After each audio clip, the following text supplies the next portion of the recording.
And we're now getting some more breaking news from down south. After Yatindra Siddaramaiah sparks leadership change buzz, Karnataka Chief Minister Siddaramaiah defends his son. Siddaramaiah says son's statement is being twisted. Siddaramaiah's son had said last stage of father's political career, and he later clarified that father to complete his term. And now Siddaramaiah has defended his son's remarks, saying that his son's statement is being twisted.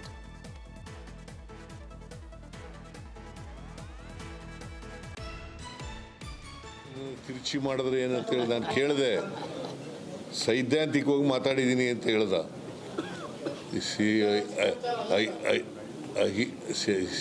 ಯತೀಂದ್ರನ ಕೇಳಿದೆ ನಾನು, ನೀನು ಏನಂತ ಹೇಳಿದ್ಯಾ ಅಂತ. ಅದು ಹೇಳಿದಾಗ ಯತೀಂದ್ರ ಹೇಳಿದ್ದು ಸೈದ್ಧಾಂತಿಕವಾಗಿ ಮಾತ್ರ ಮಾತಾಡಿದ್ದೀನಿ,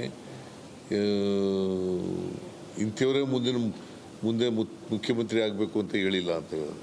ಈಗ ನೀವು ಸುಮ್ಮನೆ ಇರೋದಿಲ್ವಲ್ಲ, ಹಿಂಗೆ ಕೇಳ್ತಿರಲ್ಲ, ಈಗ ಬೇಡ ಅಂದರು ಹಿಂಗೆ ಕೇಳ್ತಿರಲ್ಲ, ಹಂಗೆ ಕೇಳಿದ್ದೀರಿ, ಯಾರೋ ಪ್ರಶ್ನೆಗಳು ಕೇಳಿದ್ದೀರಿ.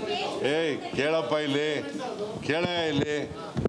ಈಗ ನಾವು ಸಹಕಾರ ಸಪ್ತಾಹದ ಬಗ್ಗೆ ಮಾತಾಡಕ್ಕೆ ಕರೆದಿರೋದು. ನೀವು ಯತೀಂದ್ರನಿಗೆ ಹೇಳಿದ್ರೆ ಹಿಂಗೆ ಅಲ್ಲಿ ಯಾರೋ ಪ್ರಶ್ನೆ ಕೇಳಿರ್ತಾರೆ, ನೀನು ಕೇಳಿಲ್ಲದೆ ಇರ್ಬೋದು, ಅಲ್ಲಿ ಕೇಳಿರ್ತಾರೆ.